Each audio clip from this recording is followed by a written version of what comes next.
Апрель айы Баткендеги эң сулуу, берекелүү айлардын бири. Өзгөчөлүгү Баткендин атактуу өрүкзары укмуштуудай тегиз аппак болуп ачылат. Дагы бирөөсү албетте бул айгүл гүлү. Ушул мезгилде Баткенге ар тараптан келген коноктордун саны көбөйүп, базарларда да соода жанданып, конок үйлөрүнө киши толуп калчу эле. Албетте бул айда Баткенге келүүчүлөрдүн да көпчүлүгүнүн максаты ушул кереметтүү айгүл гүлүн жанынан көрүп, гүл менен бир селфи жасоо. Быйыл да канчалаган гүл сүйүүчүлөр Баткенге келүүнү пландаган болсо керек. Бирок учурдагы кырдаалга байланыштуу айгүл гүлүнө саякаттоого тыюу салынды. Анда эмесе сүрөт, видео менен болсо да айгүл гүлгө саякаттайлы. Бул сапар тоого эмес, айгүл өскөн Карабулак айылындагы Айгүл көчөсүндөгү үйдүн короосуна жана энсиреп калган Айгүл таш айылына болсун.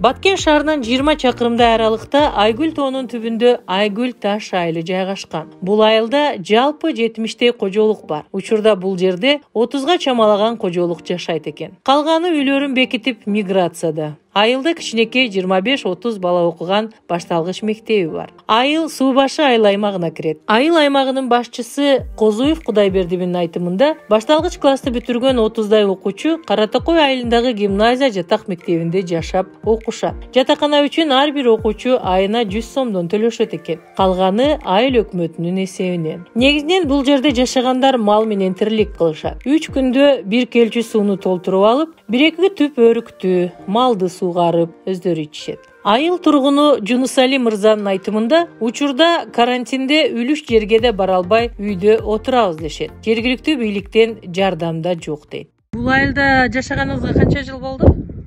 Жашаганыма 30 жылдан ашты. Ушул айылда. Кантип тирилик кыласыздар бул жерде? Тирилик аны жок да бизде. Ошо үлүш жер бар. Onu егебиз, башка тирилик жок. Үлүш жериңиздер каерде? Карт койдо. Азыркы учурда мына учурда эми мына оор чыгып калып, өйтүп жүрбөй атат, үлүшүбүз жатат, эгитиз калды. Үлүшүңүздү эккен жоксузбу бар? Жок. Чим киргизбей атат. Кандай кирешени сиздер каяктан табасыздар өзү негизи күндөлүк кирешени? Үй-бүлө канча балаңыз бар, кантип багасыз? Күндөлүк кирешени ошо өчүнчү адамдан мал ата чыгарат. Шону чыгарат. Ama hocamca bir Баткенге барып, паксаксада иштеп. Азыр жатабыз, турабыз. Ашы касал жок болсун энди. Жергиликтүү мына айыл өкмөт тарабынан кандайдыр бир азык түлүктөн жардам болдубу? Азык түлүктөн жардам келди.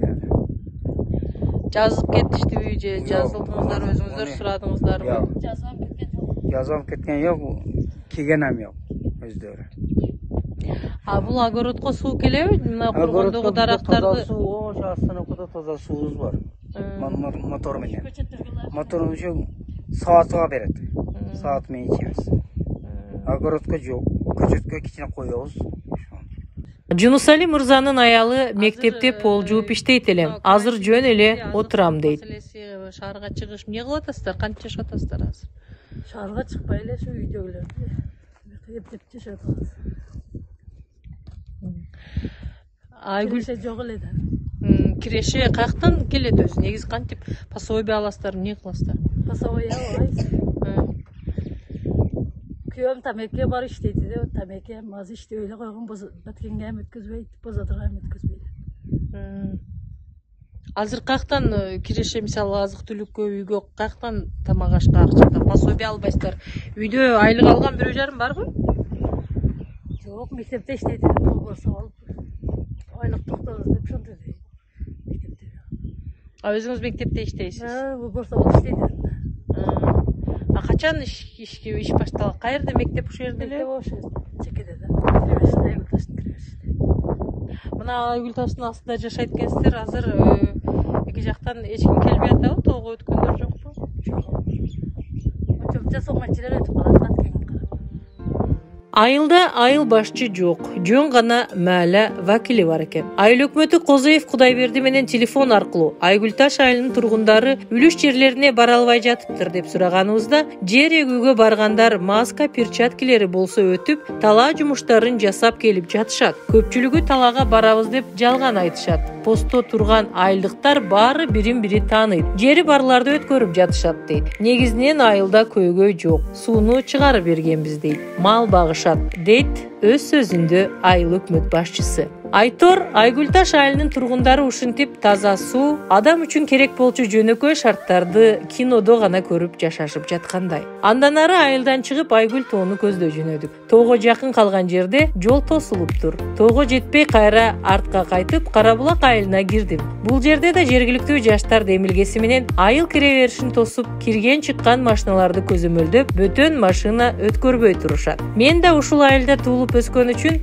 таанышып, эжеке эртерээк кайтыңыз деп узатышты. Карабулак айылынын баштапкы эле жагында Айгүл көчөсү бар. Бул көчөнүн этек жагында Айгүл тоого жакын жерде айылдагы Балтабаевдин чебересинин үй бүлөсүндө баш бактым. Бул жерде ушул кооз биз сыймыктанган Айгүл гүлү 1000 түптөн ашык өсөт экен. Үй ээси жыл сайын бул мезгилде гүлдү көрүүчүлөр келип сүрөткө түшүшчү. Гүлүн төккүчөктү бир айда 5-6 миң киреше тапчу элем дейт. Быйыл гүлгө суктанганы келгендер айылдын эле тургундары. Алардан акча албайм дейт. Бул гүлдөр менен сүрөткө түшүп, социалдык баракчама жүктөгөндө ар кандай пикирлер айтылат. Кээ-бирөөсү бул гүлдү кантип өстүрдүңөр, тоодон баарын көчүрүп келипсиңер, жоопко тартыласыңар, уят эмеспи деп жазгандар да бар. Эмесе, урматтуу замандаштар, бул жолу карантинге байланыштуу тоого бара албай, бул кородогу гүл тууралуу айтып берсем. Гүлдөрдүн эгилгенине 45-50 жыл болуп калыптыр. Ал мезгилде Айгүл гүлү корукка алына элек экен. Гүл 1978 жылдан баштап корукка алынган. Үйдүн ээсинин айтымында чоң атасы мал кайтарып Айгүл тоого барып, ошол мезгилде көчүрүп алып келген экен. Чынында бизге да чоң энелерибиз айтчу эле, биздин маалда Айгүл тоо алыстан оттой кып-кызыл болуп көрүнчү. Айылдыктар аны малга оруп алып келип беришкенде, гүлдү мал жебейт экен. Демек малга кандайдыр бир гүлдүн жыты жакпайт дешет. Кийинчерээк элдер көп келип, гүл тебеленди болуп азайып баштаган. Чындыгында Айгүл гүлүн көрүүнү каалап келгендер тоону тебелеп, гүл жыл сайын азайып баратканы байкалат. Быйылкы карантиндин жакшы жагы гүл кыйла көтөрүлүп көбөйүп калат экен. Анткени мобул короосу жык Айгүлгө толгон үй ээсинин айтымында дагы гүлдүн уругун тебелеген жерге эгип койсо, гүл өзүнөн өзү көбөйөт экен. Ушундай, урматтуу биздин көрөрмандар, Айгүл гүлүн мен тарткан сүрөт аркылуу болсо да көрүңүздөр. Буюрса, бул жаман илдетти чогуу жеңебиз. Ушул керемет Айгүл гүлүн шарапаты менен унутта калган Айгүл Таш айылы да кереметтүү туристтик шаарчага айланат деп ниет кылайлы. Эмки жылы баткенсиздерди апапак гүлдөгөн өрүк зары, гүлгө жык толгон Айгүл тоосу менен тосуп алат. Улукбүбай Мирова, Бекмурат Жакыпжан уулу, Салам медиасы.